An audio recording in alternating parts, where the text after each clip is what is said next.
David Lammy, a foreign secretary, has just agreed to pay the Singaporeans 70 million quid in a green energy project to, quote, drive regional energy securities and climate security and climate security. Singapore, one of the richest nations in the world. Why on earth they should have our money is quite beyond me.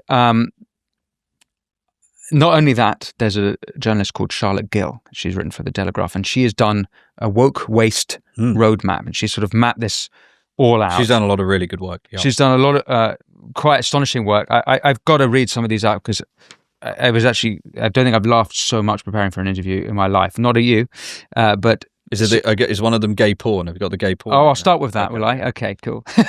Because people listening to this wouldn't believe that, again, you wouldn't believe this stuff's real. I have to read this because the American audience who are familiar with the USAID story and all the shocking things where they're spending sort of Sesame Street in Iraq they think, well, we easily beat you, the Americans, in this domain.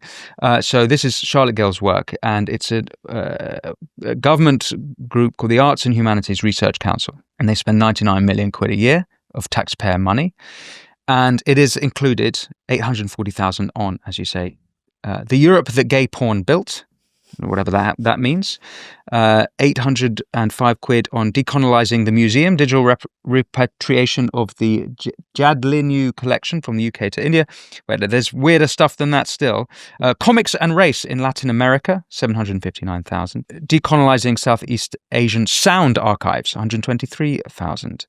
Everything is connected, conspiracy theories in the age of the internet, 780,000.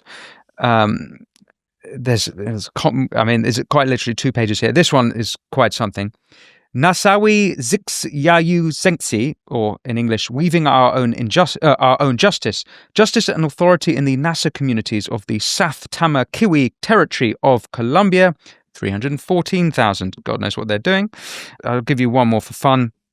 Self-worth as a community asset, co-authoring and extending burlesques, protected and deregulated spaces as good practice, £80,000. So this is just in one part of the billions that is spent by... And how much was the gay porn one? It was a lot, right? That one. 800 grand. Yeah, 800,000. 840,000, sorry, I should say.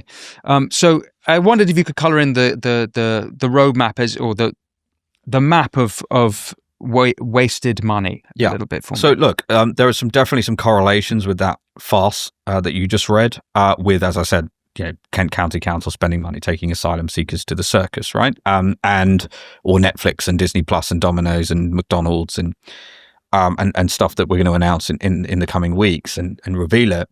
I think it all goes back to this sense of total lack of accountability. So Quangos have just become, clues in the name, right? Quasi-autonomous. There's very much a Tony Blair invention that he proliferated, taking both power and accountability away from politicians. And politicians love this, by the way. They love abdicating responsibility for everything. That's why they love transformation budgets, and they're just going to throw all of this money in. In some ways, it's kind of interesting that they're being so brazen with how outrageous that stuff is, because a lot of this stuff, I mean, I was looking at a report, one of the councils had spent like 180 grand with PwC on, I think the official title, I'm paraphrasing, but it was a very boring kind of title. It was sort of advice on financial matters for the council or something. And I looked at the report they created. I will probably publish it. It's like nothing of any value there. Nothing of any value. 180 grand, just gone. And that's going to be much more difficult to, unless you actually looked at it and dug in. I mean, it's not as outrageous superficially as that. So we have to go back to, again, first principles and say, number one, what are the priorities for the government? All right, so ours are going to be securing our borders, stopping the boats, taking net immigration at least to zero, maybe to less than zero for a sustained period of time, deporting all illegal migrants. Now, that alone is a huge amount to get done. Then similarly, we need to totally dismantle the bureaucracy in this country that prevents houses. We haven't even touched on this, right? Trying to build anything. The planning system's completely broken and corrupted.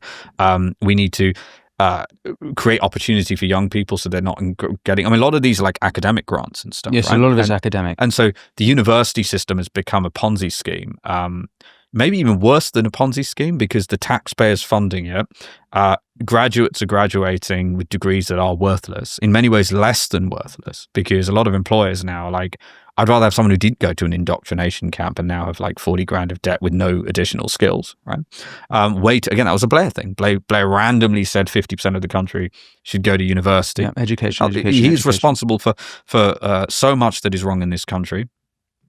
So what we need to do is, as I said, almost zero budget a lot of this stuff and go, that sort of stuff is going to be relatively easy to stop as part of the legislation, which will be all of these academic grants and stuff will have a totally different mechanism by which that they are approved. We've got to lean in to some of our strengths around STEM. A significant percentage of the best AI engineers in the world are in this country. They don't really add anywhere near enough economic value to us because they all get hired by these American companies. Even DeepMind, Saddam Hussein was acquired by Google for like a few $100 million, which is a steal now in context. We've got to lean into that. We've got to lean into STEM, the science degrees. We've basically got to have a reckoning for these universities. I mean, if you asked me, I would change the law so that students would be able to sue university. So number one, I think student loans at the very least, I mean, these are just my ideas, but student loans, even if you go bankrupt, you still owe these things, right? And so universities are getting away with selling duff courses to graduates that add no value to them whatsoever on the premise that they might earn more, but they're not now. All the evidence shows they're not earning more. In many cases, they're earning less. Students should be able to sue universities if necessary. So you have to create some accountability.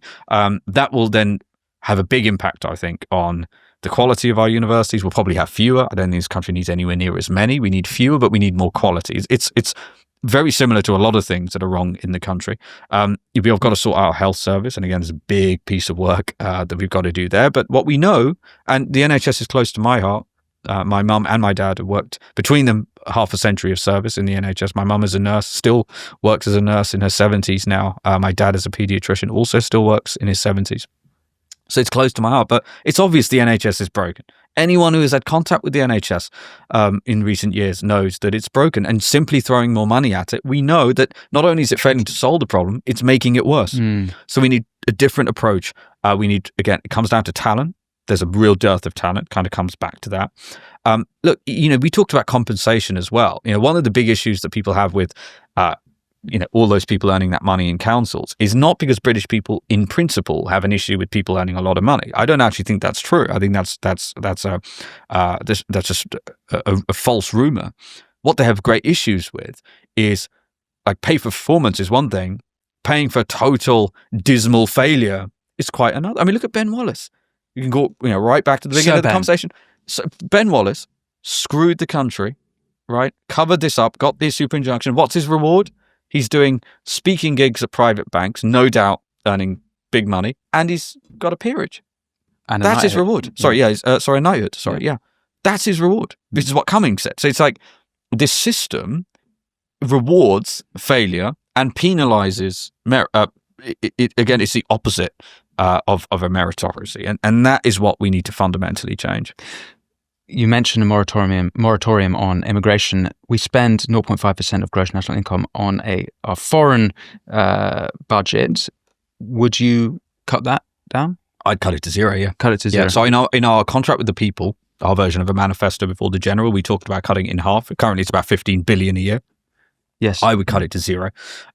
We haven't announced a formal policy around that, but I don't think it is conscionable to be, look, should the United Kingdom, ideally, be a country that does do some foreign aid?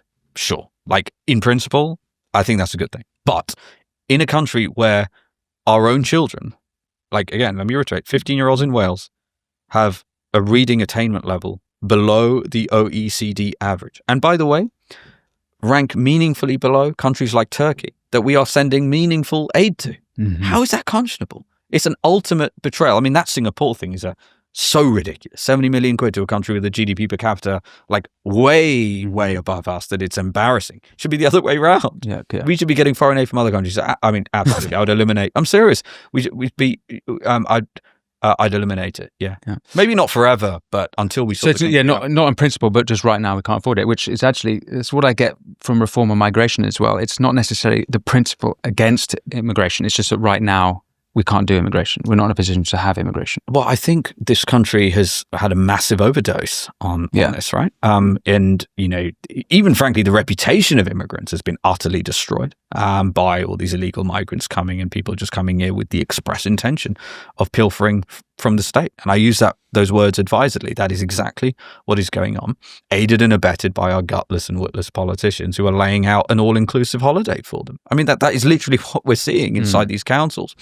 So, no, look, I think by the time we get to the next general election, I think even one in, one out kind of thing. So obviously you have a few 100,000 people leave the country each year. And this is also really pernicious because all anyone looks at is like the net number. Look at the people leaving.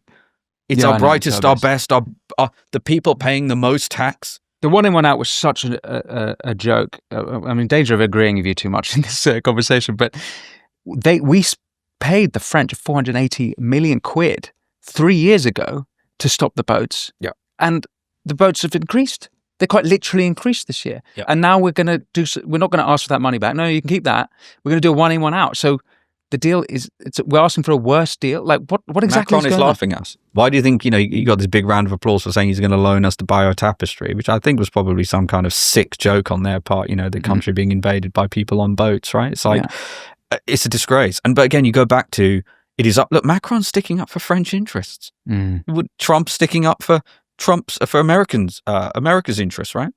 We have had politicians who've just been not only not sticking up for our interests, just giving our money away to people and saying to people, come here from France, and our Navy will do absolutely... Actually, Border Force turn up and offer them a complimentary ferry service. It's not even like they're doing nothing. You've seen that, right? They cross a certain line, an imaginary line in the channel, and Border Force pick them up. They get a complimentary ferry service, free taxis, free healthcare, at that point, it's a free life of leisure funded by people listening and watching to this who work hard and pay their taxes.